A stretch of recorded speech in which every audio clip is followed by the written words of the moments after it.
Peace, peace, peace, family. Yeah, what's going on? Sorry for the wait. Professor's having a issue with his camera. Came out of nowhere. He just did a show earlier, and for whatever reason, his camera's not working now. So that's what he was doing in the back. And he said this has never happened to his camera before. So he's having some issues with that. But I wanted to I told Professor, I said what I'm gonna do. I'm gonna come on the show and I want to bring some of y'all. We just gonna vibe until he's ready, until he gets his camera situation together.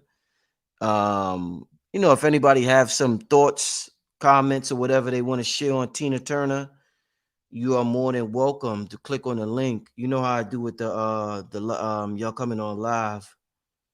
So if y'all have, once again, if you're just coming in, Professor James Small is having an issue with his camera. Just happened, never happened to him before. So he's troubleshooting. Let me get to a few commercials. I'm gonna put the link in the chat. Let me get to a few commercials, and then I guess I'll kick it with y'all until he's ready. So I seen a couple of y'all posted some things about Tina. Um, we're all familiar with her music, depending on what age you are. So I don't want to just say that, depending on what age you are. But I just posted that link in the chat. If you're just joining, Professor James Small is having an issue with his camera. That's what the wait was for. Y'all be thinking it's just me all the time. Y'all be like, yo, we're rich. Yo, Rich. Somebody said Rich trying to decide what hat he go with. Um, yeah. It's a story. Tina Turner's story is a story that everybody could take something from it and learn something from it. Everybody could take something from that story and learn something from it. Yeah, Tina, best legs, right? Yeah, Tina. Yeah, Tina did have the best legs. You gotta give her that. You hating if you don't give her that. You hating if you don't give her that. Gotta give her that. But yeah. So did I? Oh, I didn't even get to commercial. Yeah, let me get to a few commercials, and we'll be right back, family. We'll figure this thing out. All right. It's the numerational session with King Simon. Text your full name and date of birth to 347-496-1022. That's 347-496-1022. And get my books on Amazon now. Hey there! Had a bad dream? I have dreams too. Some parts are scary and some parts are fun. Always remind yourself, it's only a dream and everything will be okay. I had a dream about being in a forest too. Check it out, my pet Petey was with me. Order your copy of Kayla Petey and the Forest on Amazon today. All right, family, we are back. Black Magic, aka Brother Rich, aka Father Rich in the building, the digital building. Shout out to everybody watching, viewing right now. We're getting ready to have a great show. Unfortunately, Professor James Small, he's having camera issues right now. He's trying to fix it right now as we speak. But I'm inviting y'all to come on the show and talk and kick it with me. And a lot of people have opinions about Tina Turner. A lot of people listen to her music. I grew up, my mother listening to her music. I grew up hearing it in my household. I just recently, like a couple of years ago, probably about 2 years ago, I went to they had a Broadway play on Tina Turner's life. And I took my lady and we went and seen it. She said it wasn't as accurate as the movie portrays it. But it was a good play. It was a good play nonetheless. And it just really makes you respect her work ethic and what she brought to the music business and to music in general. Rock and roll, her energy, everything about her, was electrifying. So shout out to that spirit, Tina Turner, who electrified the masses with her music. We all remember What's Love Got to Do with it and all of that. But let's get to the people. I see one person in the back right now. Wake up, every celebrity is fake. Nah, you can't say every celebrity is fake. You can't say that. Can't say that. Can't be that close-minded. Nah, I can't say that. Definitely cannot say that. She's not real. Okay, so she a okay. You got to go. Time for you to go. She's not real. When you get into this, sometime when you get into this conspiracy thing, you go too far and you just lose touch with reality. and everything is fake. So now she never existed. She's a clone and this all types of stuff. So I try to stay away from people like that, you know. But let's get to some people. I got a couple of people in the back. Let's see what y'all got to talk about in the back. All right. SJ1111, are you there? Yeah, I don't, yeah. Okay, let me. All right. Let's get to the next person calling. Uh no. That person hung up as well. Give me 1 second, family. Give me 1 second. Give me 1 second. I'm trying to text.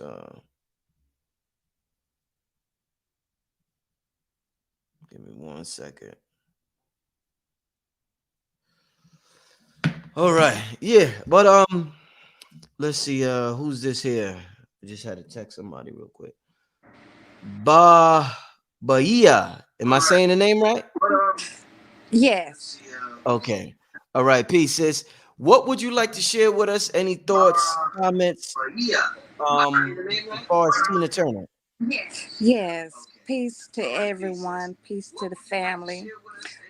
First Can, of can all, you I press would like. mute on the I can hear my echo. Can you press mute on the Yeah, there you go. There you go, sister. Go ahead. Yeah. Okay, are we good?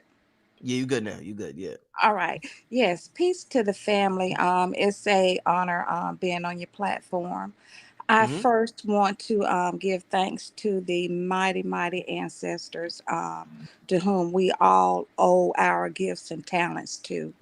Um, Regarding the great one, Annie Mae Bullock, aka Tina Turner. I've been a fan of hers. I've been watching her for about 40 years. And my daughter also fell in love with her. But I just want to say that throughout those 40 years that I watched the sister, the great one, I Mm-hmm. could see that metamorphic change that she went through coming up out of her hometown and with Ike and just going through all the changes. And I noticed that she did not really tap into her power and the greatness that she had until she decided to look into herself when she Right. transferred over to Buddhism. Tourism. I knew this. And Yeah, yeah. There yes, you and that was when she was able to really harness every gift and became so fearless. go. She just became fearless. And I Mm, believe I just so I get shivers right now. I just so know, I'm not gonna say believe, I know that she tapped into some great ancient ancestral power. mm. Woo. And that fearlessness rose up in her and she could not look back. Mm. She knew that it was her destiny. She Right. knew that it was her destiny to walk and to deliver others, other women who had been going through such tragic relationships, any type of emotional trauma, physical trauma.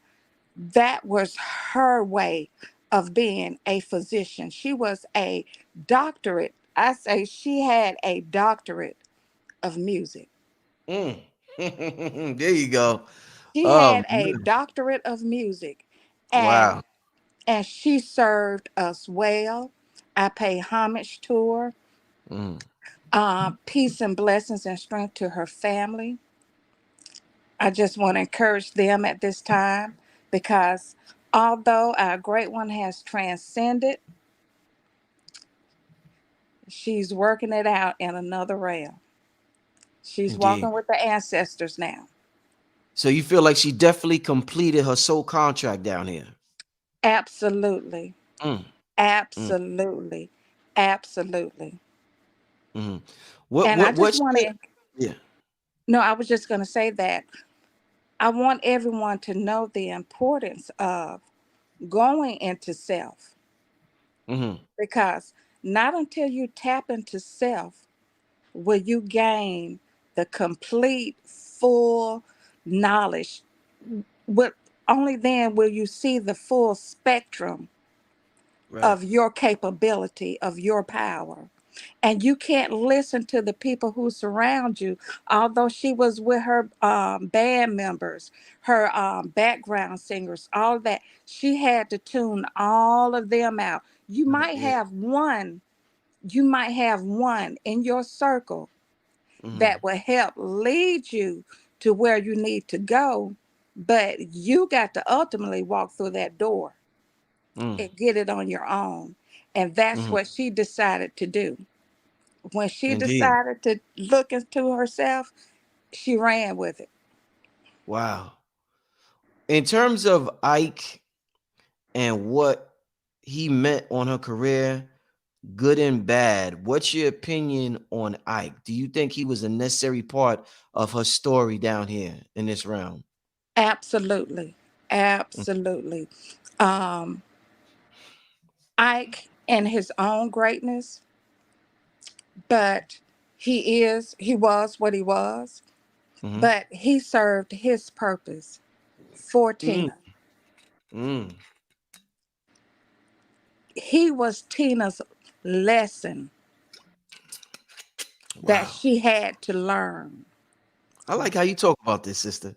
I like how you talk about this. Go ahead, And sister. I'm Go ahead. Go absolutely surprised to get on here because I was actually getting ready for bed, but I was like, no, I'm going to tune in. I had ahead. no intention on chiming in. I just usually just linger in the background and listen to Yeah. everyone. But no, Ike was a necessary measure that Tina had to take. She had to overcome him, overcome that circumstance to reach her greatness. Because I have no doubt if she would have stayed with him and let him conquer her, not only physically, but emotionally, we Mm, would have never known the greatness that she could have been. mm. She probably would have ended her soul contract very, very early, Oh shit! Wow, that's deep. because there was she did admit to one suicide attempt. Yeah. So I do believe that he served a purpose, yes.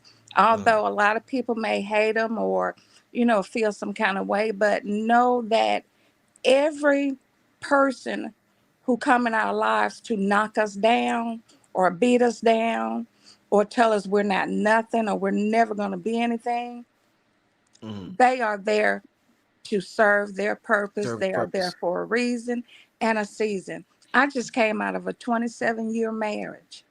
Whew. A 27-year marriage. My marriage was finalized on March 6th. Mm-hmm. And the ancestors got me through. But what my ancestors told me during this period, that I would not be who I am today if I had not overcame him. So, Mm, so I don't hate him. I just, mm, hey, I thank him. I thank him because he has created a beast within me, mm, a beast to be my greatest, mm, a beast to be my greatest. And he just don't know. He haven't heard the last of my name yet. And just like I told him the same thing Tina told Ike in that divorce court, you can have everything, but you cannot have my name. yeah, I worked too hard for my name. I worked uh. too hard for my name. You Wow. all I just hit. have to stay tuned later for what's coming with the name. But Yeah. yeah, Hey, hey, listen, I appreciate you calling in, sis. I really do, man. You gave us something that we needed to hear. Thank you so much. well, absolutely. Peace and blessing, much strength, love. Peace, sis. All right. Yeah, wow. That sister gave a magnificent message to start out the show with. Yeah, we just if you just tuning in, Professor James Small was having some issues with his camera. So I see in the back he was still trying to fix it, but I guess it didn't, But I want to kick it with y'all. Tina Turner is somebody we all could vibe and relate to, and we know her story, we know her music. So I would love to chop it up with y'all and get some commentary from y'all about the powerful soul known as Tina Turner down here. Let's get to the next person in the back. And if you would like to come on, I'm taking live call-ins. If you would like to call in, the link is pinned at the top of the chat. And I also just shared it right now. But you can just click on the link and come on in the back and share your comments or whatever, any words you would like to share with the family on Tina Turner. So let's get to the next person in the back. Pearly Ghost. Peace, peace. Can you hear me? Pearly Ghost, are you there? I can't hear you. I cannot hear you. But you can just click on the link.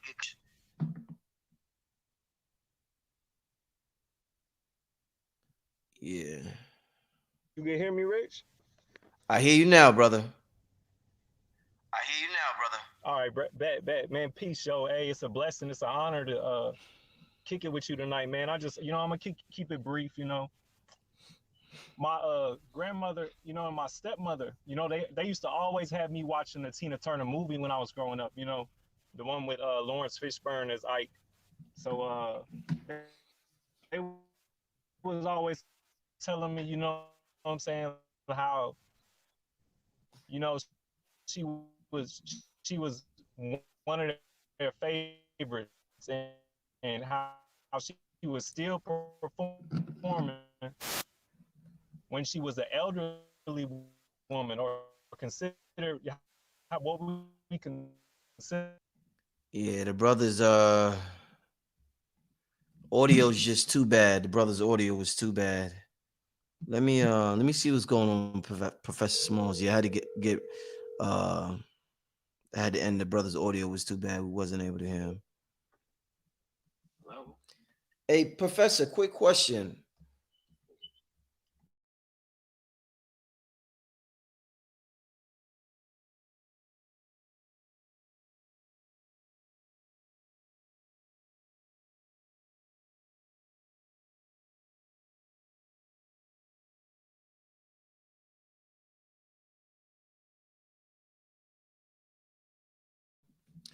Yeah, I called Professor real quick. Yeah, that last call was breaking up, so I ended it.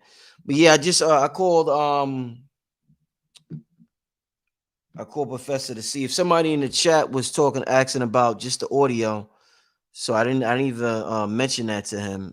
So I just mentioned that to him now to see if he could come on with just the audio. Let's get to until Professor's able to come on. Let's get to this other caller, the messenger. The messenger, are you there? Peace, the messenger. Are you there? What up, Rich? Can you hear me? Yes, peace. The messenger. Let me mute my TV. Hold on. All right. Yeah. Any comments about or any words on? To be on, bro. The divine ancestors have spoken. You dig? I just got off work, bro. So. Oh, excellent. I watch the show daily. You dig? When I miss it too, I catch the previous shows. But I'm a student of the Honorable Bobby Hemmett, and I remember him speaking on how James Brown, after he was passing, became one of the ancestors, but he was speaking on how he was a god. And my mom had posted on Facebook that Tina Turner had passed, and I was like, oh wow. And it hit me instantly. I'm like, okay, based on her music, her trajectory as being the goddess she was, my bad, being the goddess she was, it just hit me onto thinking and contemplating, excuse me, on what type of goddess she was, and just to go back and listen to her music. What's love got to do with it? But what I'm saying, a secondhand emotion. And Bobby Hemmett spoke on a lot of you have to have some hate in your heart based on a righteousness that's going to protect the love that you have found. What I'm saying? To protect, like he was speaking on also on us being chaos beings. What's happening, who you call 911. Somebody broke my house, you got to call somebody better than the chaos that came through. So with that whole knowledge of what's love got to do with it, and thinking about what, you know what I'm saying, what type of goddess she was. There was a lot of messages that resonated, you know what I'm saying, with her being a star. And we know that melanin and creation, it all goes hand in hand. And we know how Hollywood and the Western ideology mixes everything up, and we can get misconstrued on, oh, they're just an entertainer. But like the master teacher said, these are gods and goddesses. So it's just, you know what I'm saying, hit my heart, you know what I'm saying. So a lot of people have taken the route for different master teachers and such. And I just wanted to let that message be known that had hit me. So anybody that else has a higher intellectual prowess on locating, you know what I'm saying, that God and goddess type of quality, you know what I'm saying, we can share that. But I just wanted to drop that and say what's up to that boy Rich. You dig me? Yeah. Hey man, I'm glad you brought that up, brother. You went and came from that angle in terms of words that Bobby Hemmett said. That's very necessary. And I didn't think about that. So I'm glad you brought that up. And not as far as master teachers coming in different forms, whether it's entertainers or whatever. So yeah, I definitely appreciate that, man. The whole chaos thing. Yeah, I completely forgot, and I don't watch hundreds of Bobby's lectures, but I forgot that he said that part right there. So that's why your name is the messenger, man. You did. That's why it's the messenger. Man. When it hits me, bro, you know, I get so many different waves of energy to connect I with could so many tell. different things, and that's what I aspire to be. You know what I'm saying? Once I get all my ducks in a row, to be a master teacher as well, and I'm a dancer choreographer, so I understand how the creative part of how the melanin works, because you know I hear the music, then I move to the music, and I add a different layer to the understanding and the connection. So you know, just the whole mix up, and once I get to a certain point in my life, my career, you know, I'll be out there giving knowledge like some of the great ones you have on your show as well too, bro. So yeah, we appreciate you. That's dope, bro. I could definitely see the potential, man. Definitely stay in touch, my brother. Yeah, for sure. My mom want to say hi too. She be watching shows. What's up, moms? All right. Her birthday's tomorrow. Happy B-Day. Happy B-Day, moms. 56 years old. Oh, praise beautiful. to God. Praise to God. Yeah, I just want to give a word to you, and I appreciate you and your message that you're giving across. We plan on starting a collective group here in San Antonio, Texas. Bosakarita rasobo, kaseke, mutu barai, kasarito, shalawagutu, bikisa, la puri. I say. Wow. All right, y'all take care, man. Y'all stay in touch. All right, brother. I say peace. All right, peace, brother. Good energy from that family right there. I think we got the professor with us. Thanks to Messenger and the other sister Bahia that called earlier, I think her name is. But wonderful messages so far. Professor, are you there, my brother? Yes, can you hear me? Yeah, I hear you loud and clear. Yeah. Unfortunately, I can't get my camera to work tonight. I don't know what that's about. So I guess that's called some rich voodoo and stuff, or rich juju, and he ain't allowing my face to be seen. I've never had that happen. But yeah, the young brother was talking about Sister Turner as a goddess, and that she was. I mean, there's nobody greater than yourself as a group. The group must name who their gods are and who their goddesses are. And those are the people that bring us the best examples. Certainly, she brought the best example as a human being. I was talking to a friend of mine who watches you all the time. I told her she needed to come on as just someone watching and make a statement. But she was telling me that because she's probably on and she always watches you. Black Magic. That's how I learned you were called Black Magic. I knew you as Brother Rich. But she was telling me about Tina and how when she broke up with the group, when she left Ike and the group, how she didn't look back at that, and that she didn't want that to be her appetite. Some domestic incident defining her life. How she moved to another whole level and wished him the best, you know. We know that she did adopt Buddhism as a spiritual pathway, and she used that throughout her life as a way to focus her consciousness. But the other piece that I thought that she laid out to me was that Tina became rock and roll. Rock and roll is African music, African and the Americas music. And she was talking about a concept. First time I've heard anybody put it that way, and that's the record industry apartheid. At a point in the 60s, and then particularly in the 70s, where they separated white music over here, black music over here. And by the 80s, that separation was complete. Yet much of what they call white music, all the guitar sounds and the how do you say, all of the music coming out of Europe at that time was really emulating what we call rhythm and blues, and they called rock and roll. And after a while, they made that part of our music white music. And we got relegated to, as the sisters say, singing the blues. And what I like about what she said about Tina is that Tina says, I'm no longer singing the blues. You know, I'm no longer singing the blues. I'm not the blues. I'm going to sing, I'm going to become rock and roll. And that's what she did. She set the standard worldwide for rock and roll. Sure and she made a joyful music, a very insightful music, a very uplifting music that went across all genders and all race lines in terms of how her music was viewed and listened to and danced to. But she was an extraordinary human being that rescued herself from a situation she found herself in as a human being.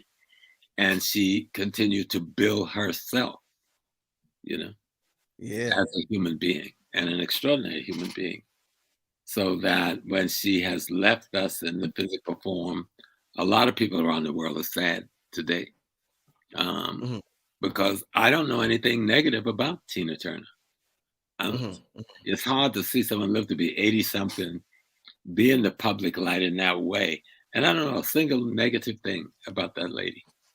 What, Professor, real quick, because I wanted to do the show with just you, but I guess the way the energy's going, I'm gonna send, what's the sister you talking about? I'm gonna send her the link. What's her you got, what's her email?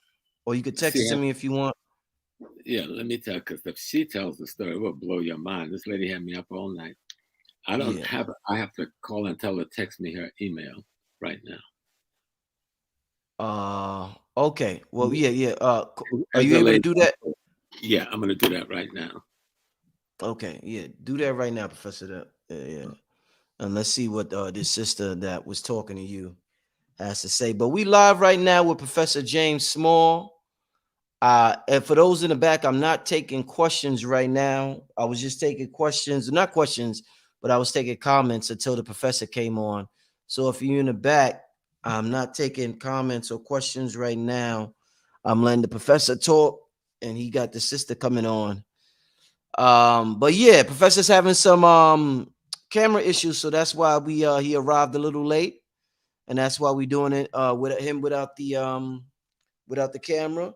But we're celebrating the life and legacy of Tina Turner, her works and how she affected the world and what she did to the genre of rock and roll.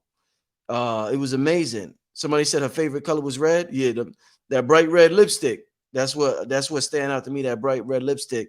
But these are the brother that was on a little earlier, the messenger. He was talking about things Bobby Hemmett said. It's important to remember that gods and goddesses don't just come in the form of lecturers as speakers. You know what I'm saying? Just as Bobby Hemmett or Dr. Sabi or Dr. Phil Valentine, they come in many forms. They could be entertainers. They could be athletes. They could be regular people. You know, you never know. They could come in the form of a homeless person. We know we all connected to that one. But yeah, we all have different soul contracts. And when you see somebody, Karain said Rena was Red Tara. Yeah. Oh man.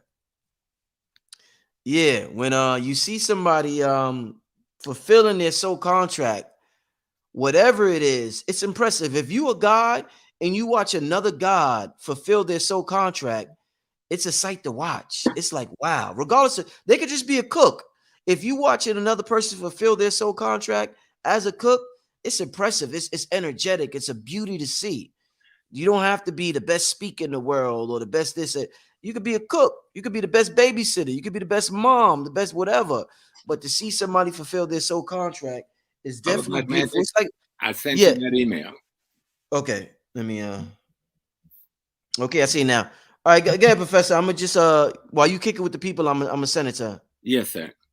And one thing that you see, because a lot of times we don't think as African Americans that we have a culture, because someone told us a long time ago we lost our culture and left it in Africa somewhere.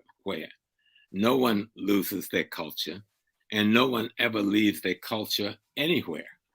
There may be a terrorism from the host state that suppress your culture, but even when that happens, you find ways to innovate on your culture, because that's all you got. That's who you are.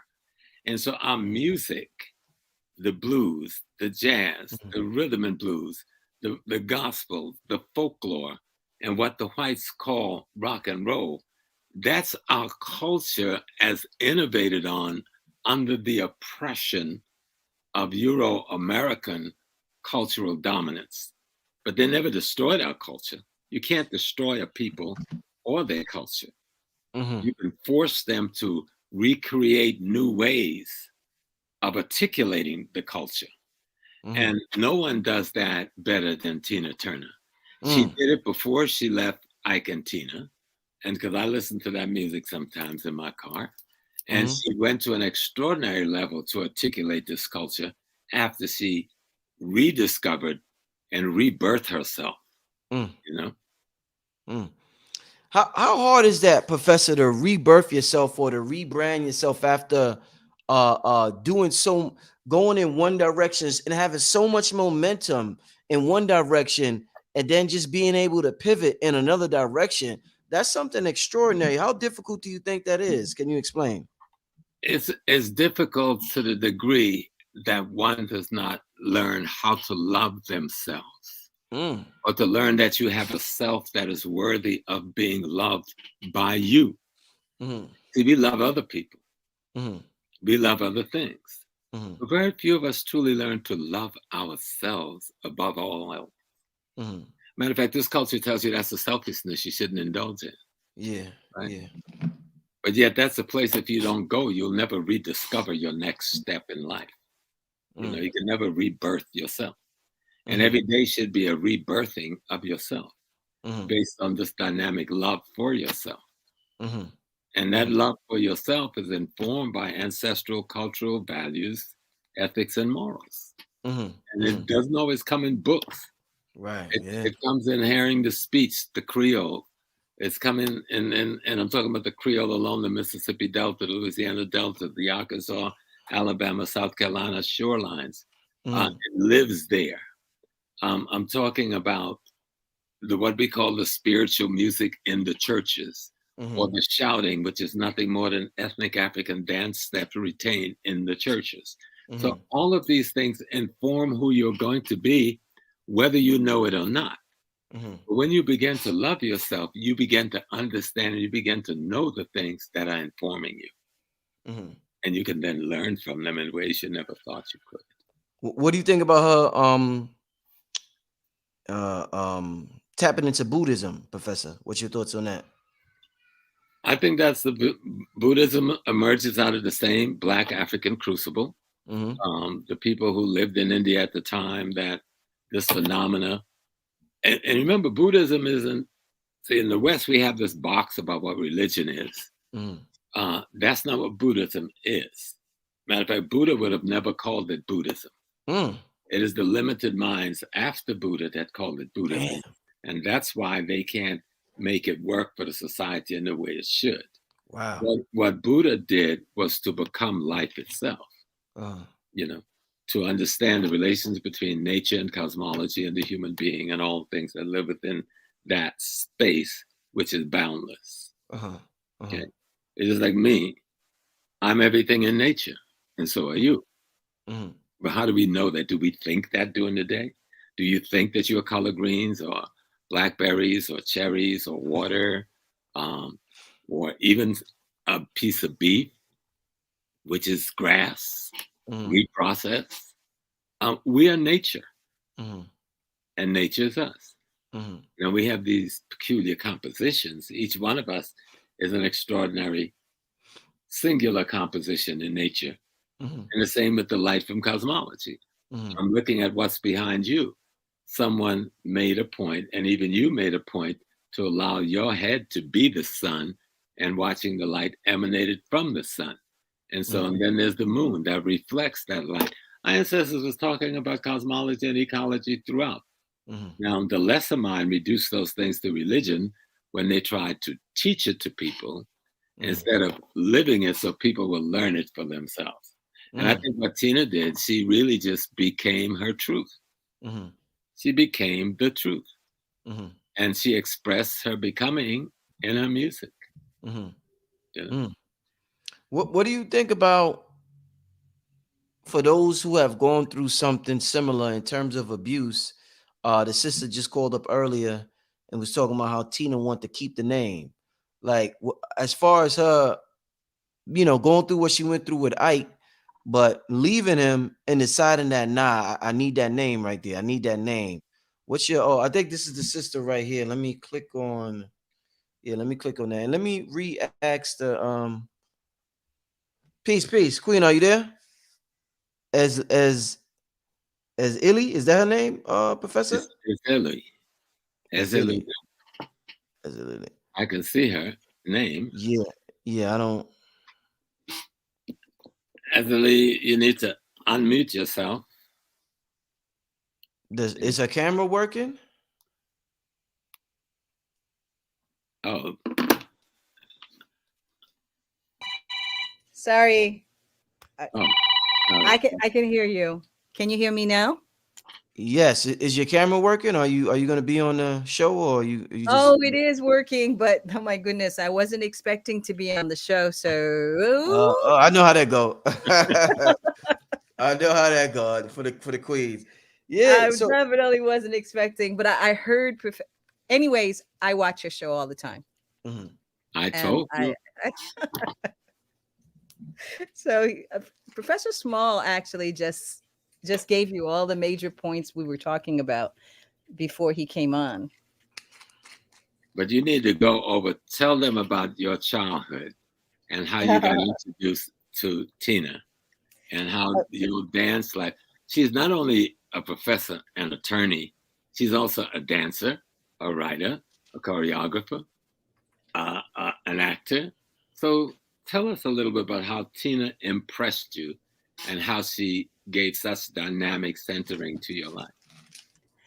So Tina, three things I can say about Tina. When I was a little girl and I was taking dance classes, I was in this class with all white kids.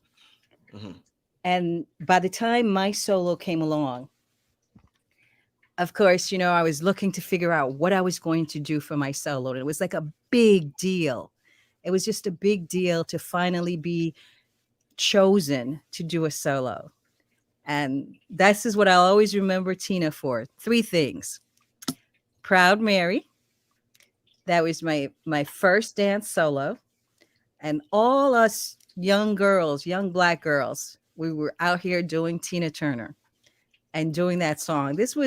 Tina Turner is the reason you have Beyonce. It's the reason you have Janet Jackson. She was the original performer. Just original. Her voice, her presence, how she came out, right? She was just so different. So that's the first thing. Proud Mary. It's like the signature song. I still remember the choreography years later.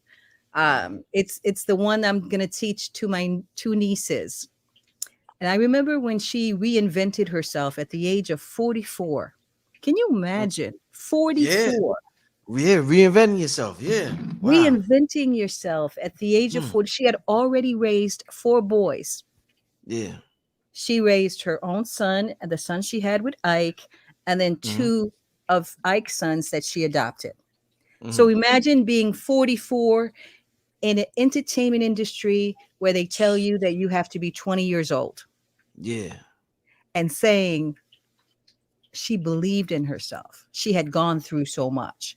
She had tried to stay with Ike because she knew his demons, right? Because he was molested when he was young. But at a certain point, it became about her survival. That's what I love about her, is that she never tried to take him down. She was like, this is my story. And that story catapulted her into a space that was both a curse and a blessing. You know, white supremacy and imperialism, they're always going to grab on to that negative. And Tina, because she was a spiritual person, and because she knew the law of attraction, she made a decision at 44 that she had spent her entire life singing the blues, living the blues, being the blues. And she was going to be rock and roll. And that's, I remember when Private Dancer came out, me and my girlfriends, we all wore her lipstick. I wore her lipstick for like a whole decade. Wow. I wore that sort of like orange lipstick for like a decade because of Tina. But what to me is the most important message, at least for me, about her, is that in the 80s, when she left the blues behind, because, you know, the society we live in, trying to make Black people have to, you know, that's all we do is talk about our crises, sing about our blues. And it comes from a very real, soulful place, which is why the world mimics this deep South, coming from the spirituals, right? That's where the Black music comes from, the spirituals, and then went to the gospel, and then it went to jazz, and then to rock and roll. But there came a point in time when white supremacy decided that musicians were going to be white, and all we were going to be is singers. And so I remember when I was an entertainment attorney back in the early 90s, that the apartheid in the entertainment business was so just, it had become, there was a country music, there was rap, there was R&B, and then rock and roll was just white boys and bands. I was telling Professor Small that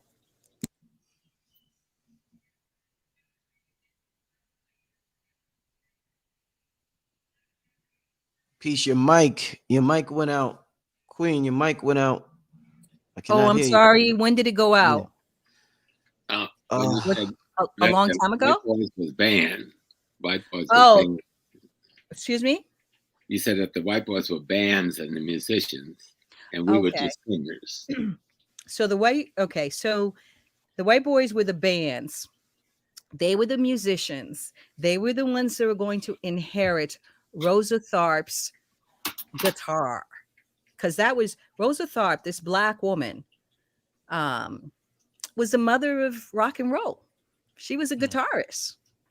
She came before Little Richard. She did, yeah. What's the name again? Say that name again for the people. Rosetta Tharpe. We call her Sister Rosetta Tharpe. Sister Rosetta Tharpe. RosettA. And then THARPE. Yeah, she came before Little Richard. Yeah. Yes. And she influenced them all.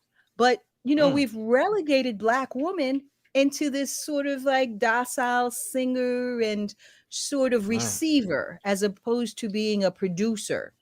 Tina wasn't going to have it. Tina single-handedly, in the era of the 80s, where Black women were singing disco and and en vogue type of music, but created by producers. She produced herself. She took, now she took a lot from her years with Ike, because she was with Ike when she was 19. She was still in high school when she met him. And he literally was a musical genius. So she had that education. And she took that, but he was always different too. He wasn't this like sort of like Motown sound.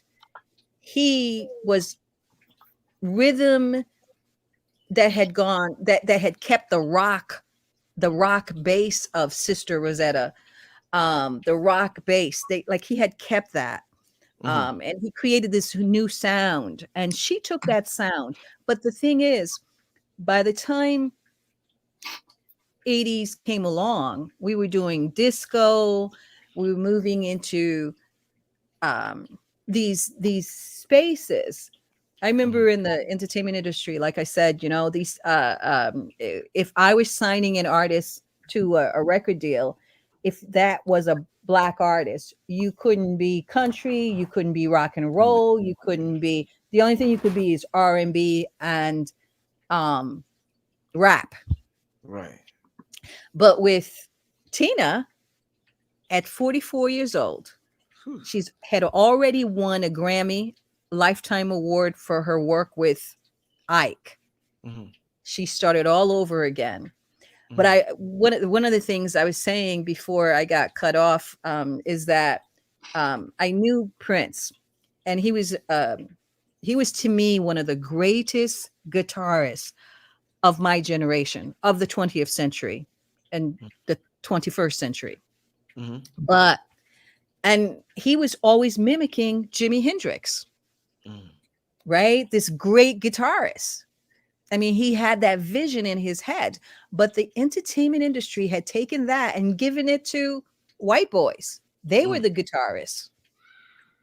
So that was something that I watched. So when Tina decided and said she was going to be the queen of rock and roll, and she did it. Bold. That to me is phenomenal. Bold. Wow. Professor, you still there? Oh, yes, sir. Okay, just want to make sure. I enjoy listening to my sister. She's very modest, by the way, in terms of who she really is. And I remember when I watched Angela Bassett star in What Love Has to Do with It. What Love Got to Do with It. And I've always, because I'm from South Carolina, so you fell in love with Tina Turner when you were a teenager, you know. And so that period of a life that you read about in the autobiography, and then to see the movie with Sister Bassett just really opened her up again, because after she went to Europe, we kind of lost touch with her, except the music. We heard the music was beautiful, but we didn't see Tina the way you would see her if she was still on this continent. But you still loved her because everything she did was quality. God quality. Everything the lady did, including having the finest legs in the world. You know? And I mean that in a positive way, that she stayed physically fit. Yes. She knew she had a job. She knew what image was to the industry. And she understood it. She was a dancer. I think Angela can tell you, dancing is very hard on the knees. Okay, in the long run, it's hard on the legs in general, but particularly on the knees. And this lady stayed healthy as a dancer, because a lot of her music, she was dancing while she was singing, and you had to be admiring of her. But just her stature, the dignity with which she would carry herself, any event you saw her, any performance you saw her in, anytime you heard an interview with her, it was the most dignified. It was top shelf, high quality. Never, nothing trashy about this. Indeed. Azili, I got a question for you. In terms of Beyonce and Janet Jackson, two absolutely magnificent performers, in terms of them being influenced by Tina Turner, and Tina Turner being amazing at giving performances, as Professor just said, her staying in shape, taking care of her body, understanding what performances entails.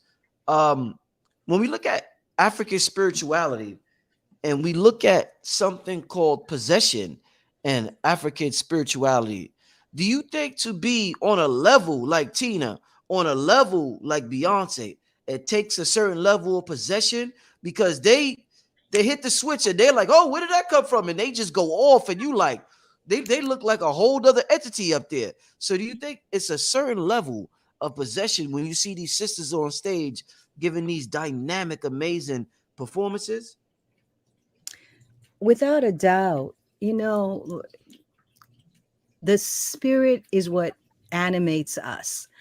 But when you are the best, as she was, she had to go and be one with her spirit.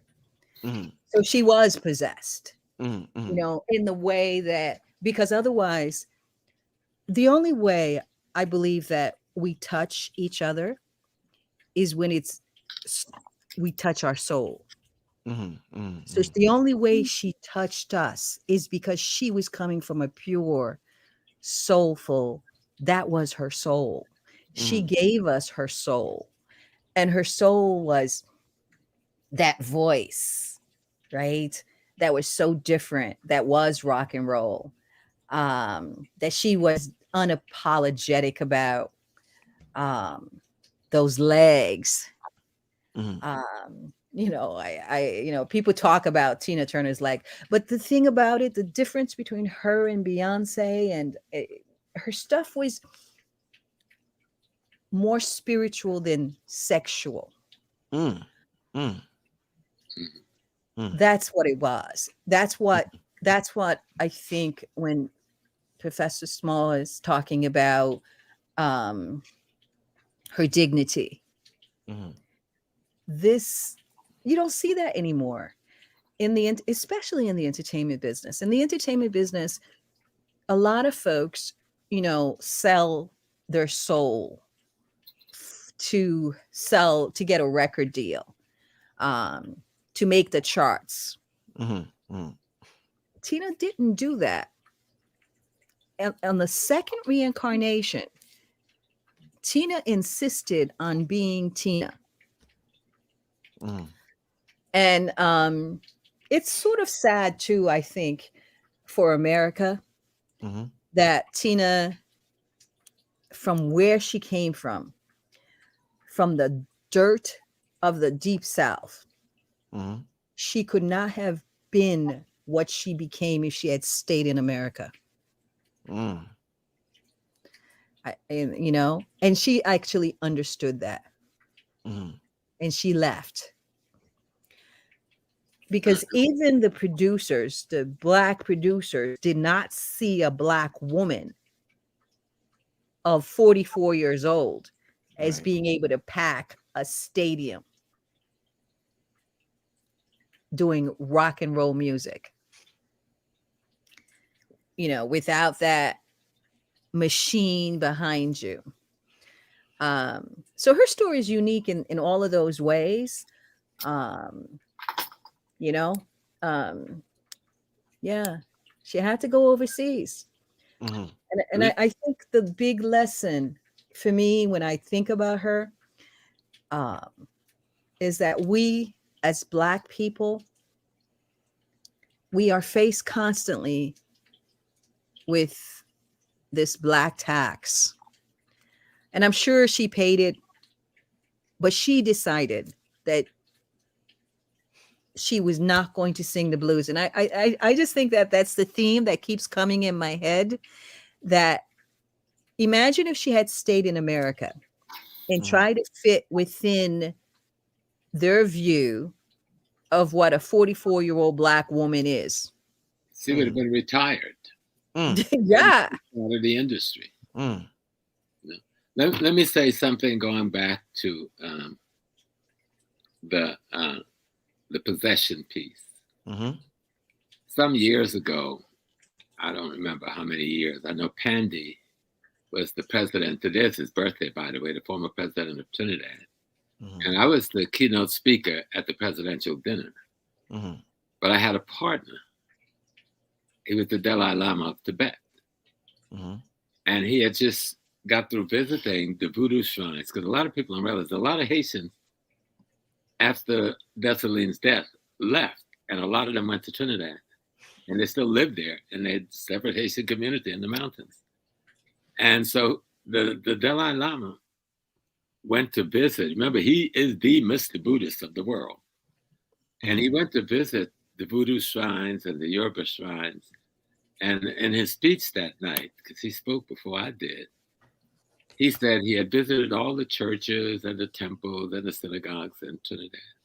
But only when he went to the voodoo shrine, only when he went to the Yoruba shrine, did he find himself back home. That was a deep thing for the Dalai Lama to say. Yeah. And so when we come to Tina, having gone into Buddhism as a way of finding that disciplinary path for your soul restoration, for rebirthing her consciousness as she did, you leave yourself open as a conduit for the gods. When we say possess, it appears that we own the vibration coming out of us. No, we make ourselves available for the vibration to manifest itself through us. And that's what she became. That was what humility brought. I hope you understand that. Oh, definitely. Definitely.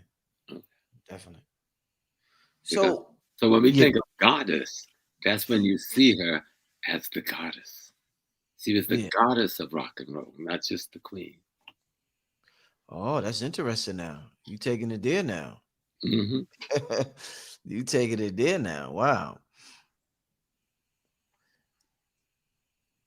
Okay. Yeah. So in terms of what we're talking about and with Tina and this divine feminine energy being so powerful on stage, Zealy alluded to a little bit as far as the entertainer selling their soul, but is there any other reason why you think we don't see that more often these days? We don't see people with that type of energy on stage no more. Do you think it's strictly because of them selling their soul? I'm just trying to figure out like what happened to that type of stage performance, that type of God presence on stage, for us not to see it pretty much at all anymore. Is it something the music industry is blocking? Just trying to figure out what happened. I don't know the answer really, but I definitely think that the music industry understands that we are a people of rhythm. We are a people that connect to vibration and frequencies. Yeah. And that they push vibration in frequencies that are at the lowest common denominator to keep us in our first chakra.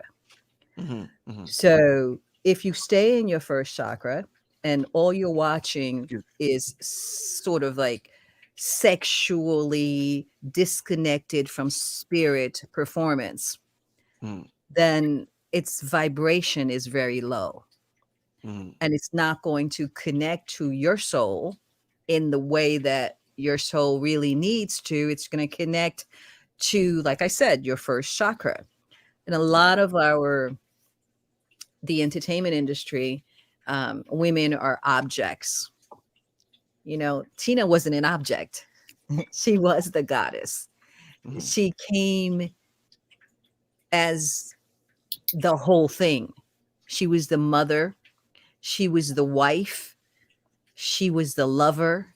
She was all that a woman is. She wasn't just this like object of that, you know, people just look at and think in a sexual way only. She had depth, and that all that depth belonged to her. All that depth wasn't something that was produced by, you know, a male producer or the industry. She was herself in all her parts. And I think that's what made her so special to everybody, because it wasn't shallow. I think that, you know, those who are the decision makers in the music business, they have a vision of what a Black woman should be doing and what she is and what she's not. And Tina taught them who she was. You know, she wasn't produced. Right. She was raw. She was the real deal.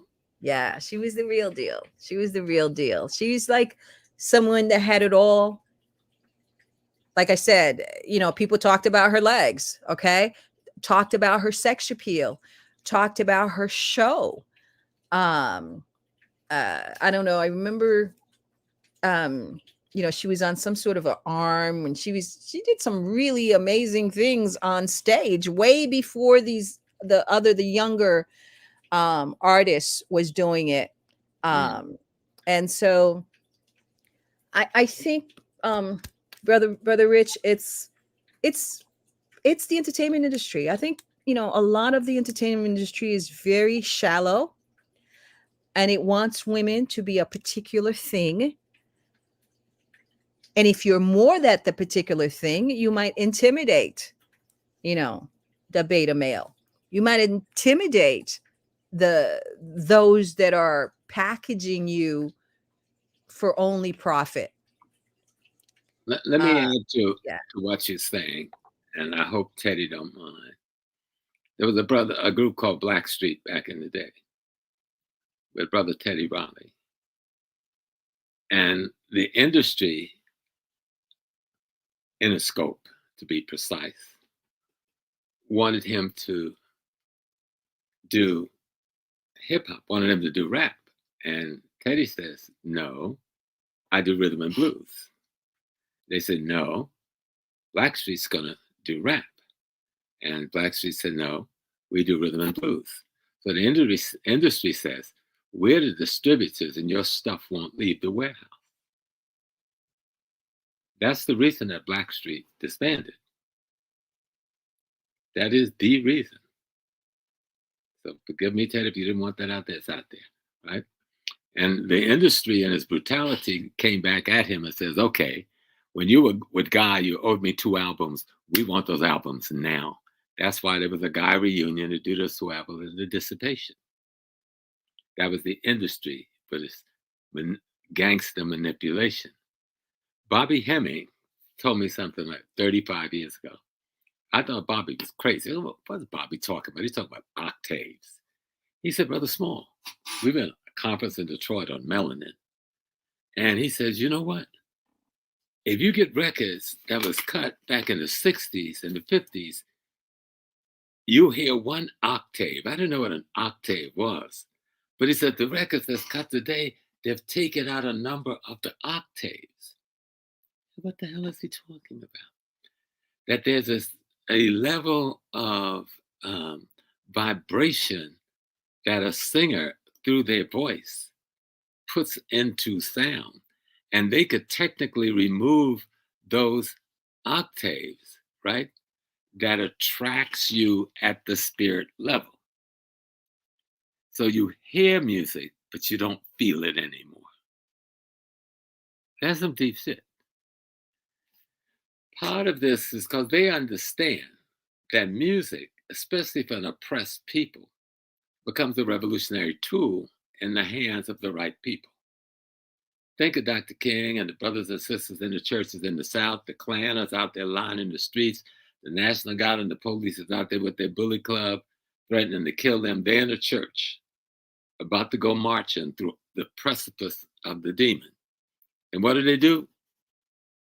Ain't gonna let nobody turn me around. They sing. Before I be a slave, I'll be buried in my grave, go home to my God and be free. They put this vibration in their system. Then they walk out and face this demon and push them back. But nothing but music. No guns, no bully clubs. the music not only gave them the courage, but it gave them a force that made the physical force that was outside of those churches on numerous occasions back up. Because they couldn't understand, wait a minute, these people should be running through the bushes. They should be going someplace else. And they coming out here singing and clapping, ain't gonna let nobody turn me around. Before I be a slave, I'll be buried in my grave and go home to my God and be free. Oh, freedom over me. But that vibration coming from that intent, the people were the content, but the music was the intent. And it informed their consciousness to such a degree that when they walked through those doors, it wasn't one person, two person. There was this gigantic one made up of all the people moving out there, and the enemy felt that force. They do not want the Tina Turner spirit as a dominant element in the music industry, especially in America, because of the effect it would have on the mind of the people who would be listening to it.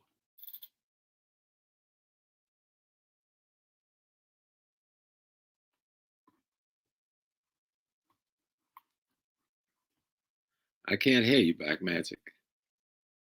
I don't know. I was on mute. I must have hit mute by accident. I'm sorry. When it comes to Tina Turner and her energy and what she represented, and when we look at, you know, a lot of women across the world, and there's this movement in America where brothers is going overseas to get women because they're saying that women aren't as feminine as they would like to be. Is it time that we redefine what feminine means? Because it seems like the most powerful woman, feminine spirits have this fire energy to them. And a lot of our definition of a feminine spirit is a very, like docile, kind of like laid back, just play the back kind of a role.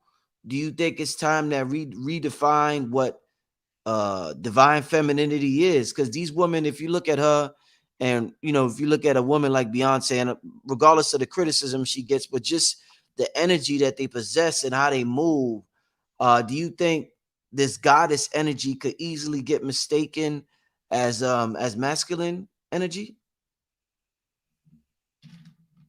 In the mind of the weak, that's a whole show. It is, because one of the things, when you think of our culture, we come out of a culture whose genesis is feminine. No matter how far back you go into any African folklore, the first element of human you will encounter is the divine feminine. So she defines what femininity is, not men.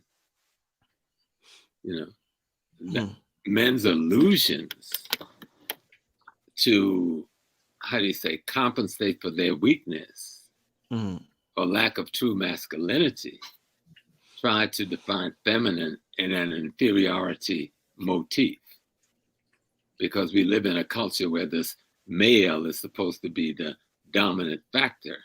I think it was one of the Greeks who went back, they wrote during the time of Homer and the others, that the Africans of Kemet, that the men were weak because the women were the owners of the home, that she ran the household.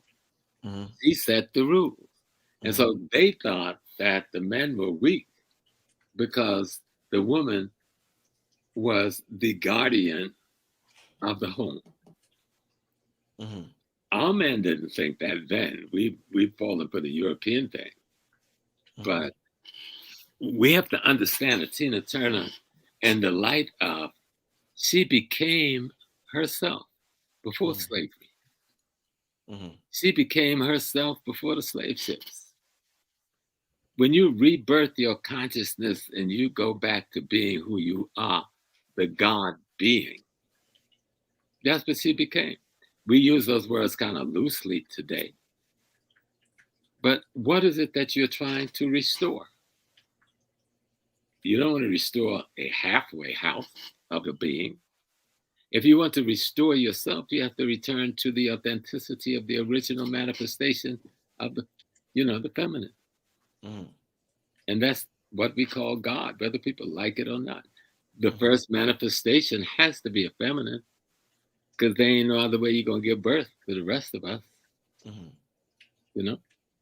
so all cultures, not just the African cultures that do that, all cultures go back to the divine feminine as being the genesis. And so if you're saying, I want to be free, Tina Turner decides, I'm not living in freedom right now in the life I'm in. And even if I'm trying to help a brother who I love and I think he has issues, that is killing my freedom. And I can't do any more to save him, because the one that needs to be saved in the scenario is me. Not saved from his brutality, because she could have taken him out any night or in any cup of soup or any cup of tea, if that was the case. But to save herself from the situation that the both of them were in. She couldn't save Ike. Only Ike could save Ike, which Ike tried to do at the end of his life. But she could save Tina and allow Tina to be what they say in the U.S. military, all that you can be. And in doing so, she became all that she could be. And probably there was a lot more we didn't get because age, took advantage.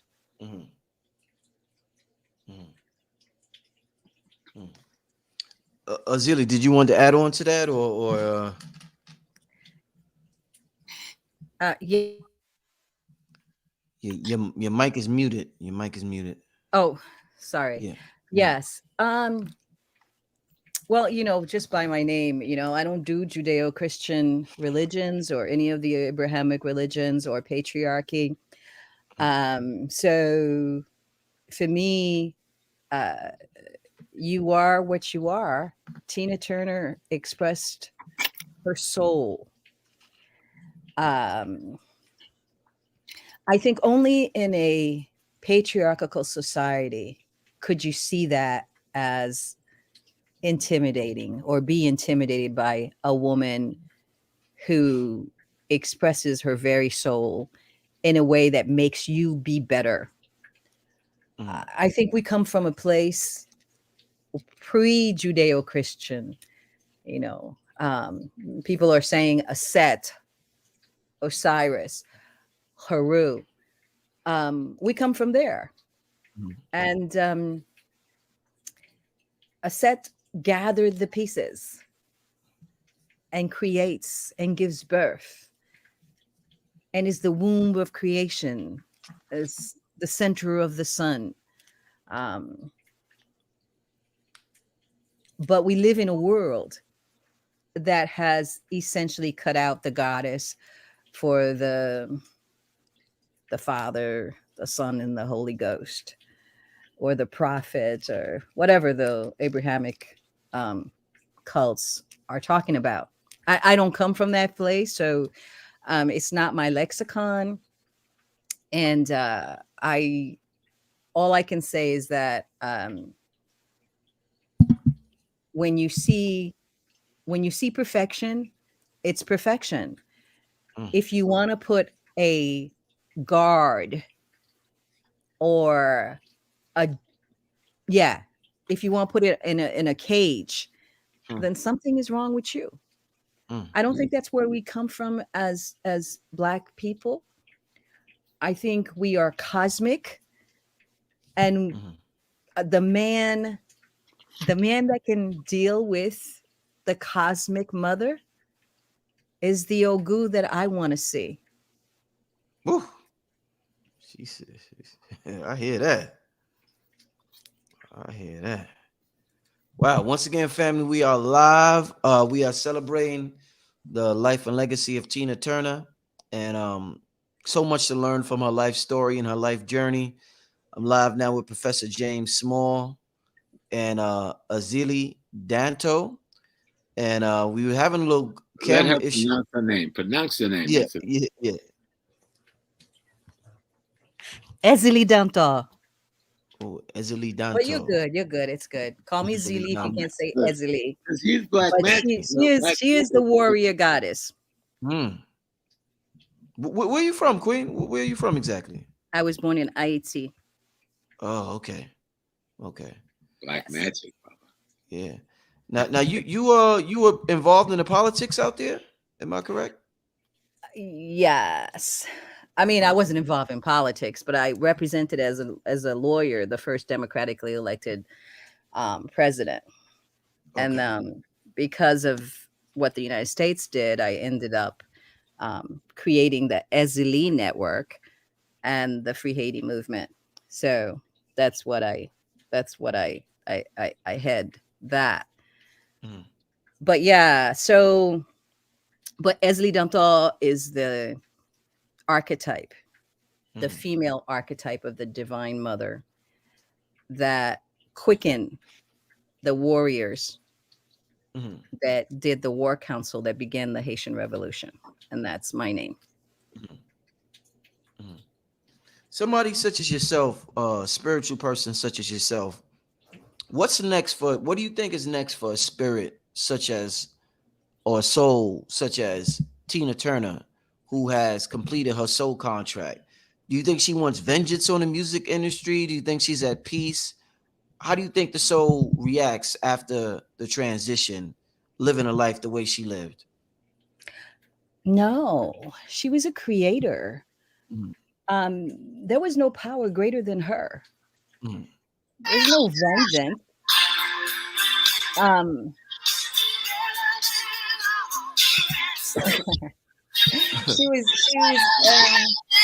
yeah, you can hear it in her voice. I think she accomplished so much. She was actually touring till the 80s, till she was like in her 80s, and her health failed Mhm. her. Mhm. She had she had been diagnosed with high blood pressure back in the 70s. So Mhm. imagine that. So she had kidney failure in the 80s, but in between that, this woman lived the richest of life. Mhm. I know as a young girl how she had a whole career before I came along, right? She had already won Hall of Fame with Ike, and then she won again by herself. Mhm. That is an amazing career, and she went all over the world. Um, she was doing, I think if Michael had left America, he could have gotten to the level of never dying and dying in old age like Tina Turner. Mhm. Um, because I think this is a very depraved system we're living in. Mhm. We don't see it, but she saw it. And that's her genius. Not only did she see it, whether it was conscious or not, she understood the law of attraction. She understood what I was talking about before to a couple of my friends, that if you constantly sing the blues, then that's what you're going to repeat in your life. Mhm. And she knew that she probably wasn't going to change the race wars in America, Mhm. domestic violence against folks. I mean, there's a whole conversation we need to have with post slave traumatic syndrome in the Black community, that we hurt our own because of being victims ourselves. We're just not there yet to have these conversations. Instead, we sit around talking about, we want a docile woman who's going to not be masculine. Those conversations to me are not as deep as a conversation about what happened to us as a people that allow us now to let the Neanderthal dominate us or try to. So for me, I think that Tina, In Vodun, death is not what like the Judeo-Christian religions, talk about. For us, it's a transformation of energy. You return to Ambadlo Nangine. You return to the space of all potentiality. You return to the ancestors.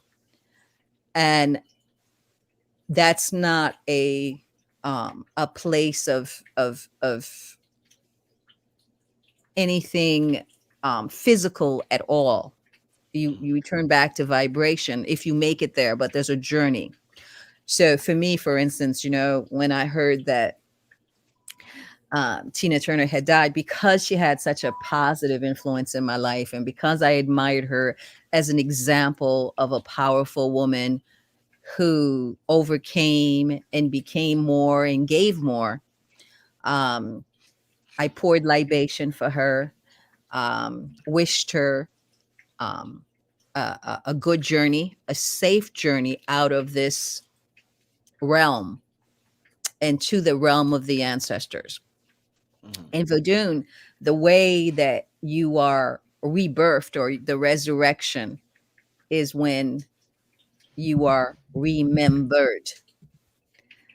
So those that she left behind who remember her, they give her memberment, which means they give her spirit memberment.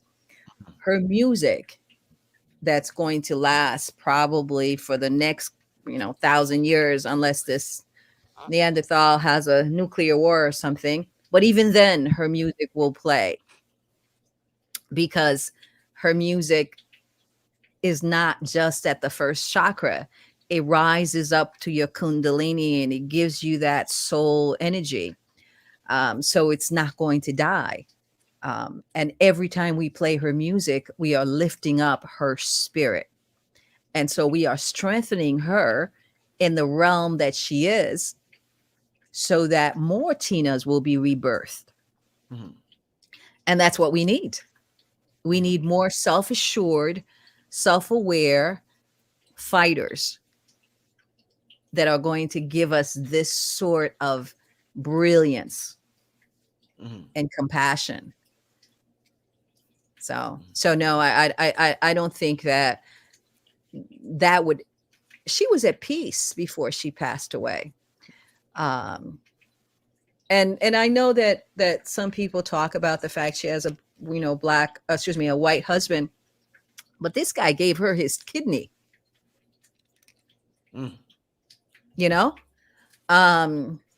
So she was at peace, and she found a level of peace. And I think that she deserved it. Like I said, she raised 4 children. She was a mother. I believe 2 of the 4 predeceased her. I think I remember a couple of years ago, I don't know if it was 2018 or in that time, one of her sons died, and she was very devastated. So she was a multi-dimensional being. But the thing about Tina Turner that is different from most musicians out here, she was so private. She understood power. A lot of folks don't understand that sometimes you can just eject your power by talking too much. She didn't. That's why you see the dignity. She was a private person. If you really actually have to look to find out who her children were. She didn't make them part of her act. Those were real relationships for her. And so, yeah, I mean, she ended up having, like I said, living in Switzerland, outside of the United States. I have an amazing friend who passed away just recently, Randall Robinson, who was an icon in American politics. He was the guy that helped free Nelson Mandela out of prison. And the thing that he has in common, and I keep seeing a lot, is that there seems to be people that come to a point in America where they leave. He left America and went to live in St. Kitts. He wrote a book about it. He was one of the first folks to talk about reparations and what reparations the American government owe indigenous, Black people in America. But he came to a point, just like Du Bois, just like even Nina Simone. They all left America for a certain point to become bigger and not live in the box of this racial glare. And so she picked up from what was left of New Orleans jazz, what was left of, how rock and roll and R&B became rock and roll. And she did her own twist to it. She can't be forgotten. So that means her spirit will live forever. In Vodun, there's a certain amount of time before you reach the space of the ancestors. It's normally like a year and a day. In that time, it used to be that your family would be thinking about you, giving you that energy so that you're not detoured into, different realms. But I know, Tina has earned her way to the ancestral realm because she left behind good. Indeed. Wow, listen, I mean, what a show. I'm glad Professor, you was able to come on. Ezeli, I'm glad you came on as well. Just a good positive vibe tonight. And I'm definitely thankful for the show. The people in the chat are definitely enjoying themselves as well. And before we get out of here, is there any last things y'all want to leave concerning the legacy or talking to the youth or anybody you want to talk to in terms of what Tina Turner represented? Well, for me, the youth must always look to their elders. Tina Turner was an elder in not just the music industry, but she was an elder across the board as an example, as a role model of how to be, not just how to be a woman, but how to be a person of quality and ethics. And we should always look to our ancestors. She's one of those great ancestors that we need to study. Get her biography, read her biography, go on the internet and read her interviews, listen to her interviews, and you will fall in love with this woman. You will fall in love with this woman. Yeah, she was grace. We need more grace in the world. And Tina Turner was the personification of grace. So any young girl or boy who wants to look at what is grace, look at Tina Turner's life, study her life. She was grace. She overcame, but with grace. She became a star, but with grace. And, at the end, it was time for her to go. And I'm glad that there's no pain for her anymore. She left it all on that stage. So if you want to know her, there's movies out here now. She has a show on Broadway. This whole new generation is learning about her. And I'm so happy that she was able to, I think that was like one of the last things that I saw her go to was the Broadway show of Tina Turner. I don't know if it's still playing. No, I seen it though. I seen it. Oh, wow. Yeah. So yeah, if you want to know Tina Turner, look at her works. She definitely approved that show.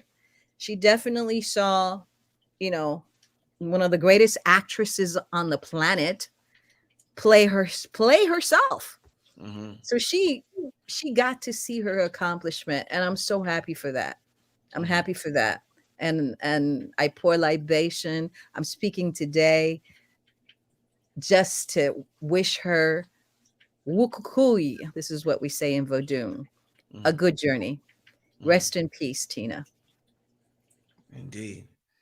Yeah, I haven't heard that word in a while, grace. And I'm glad you mentioned that word. It's a word and something a lot of us should look up so we could emulate and embody that word, grace. So yeah, once again, I want to thank both of you for coming on. Magnificent show, very uplifting and very inspiring for a young brother like me. And the people in the chat enjoyed it as well. With that being said, this is Brother Rich, Professor James Smalls, Ezili. I hope I said your name right. I'm gonna get it right. But I want to thank y'all for coming on the show. Peace to everybody in the chat, and we signing out, family. See you next time, family. Peace.